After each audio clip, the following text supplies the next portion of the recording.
آج مارکا حق کو 1 سال ہو گیا. پاکستان کا دنیا بھر میں جو مقام اس جنگ کے بعد بنا، جو ہمیں عزت ملی، وہ قابل دید ہے. پاکستان کی افواج نے نہ صرف یہ جنگ جیتی بلکہ دنیا کو نئی جنگی حکمت عملی بھی دی.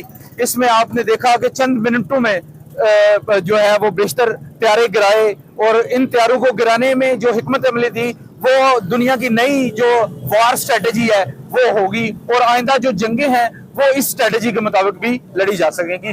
اس ساری جنگ کا اور اس ساری کامیابی کا میں سہرا دوں گا جناب آرمی چیف جو ہمارے field marshal general Asim Munir ہیں، اور ان کے ساتھ ایئر مارشل ظہیر الدین بابر اور نیوی کے جو سربراہ ہیں. یہ تمام تر ان کی مشاورت سے یہ کامیابی ممکن ہوئی، اور اس کامیابی نے پاکستان کو دنیا میں ایک نیا لیڈر بنایا.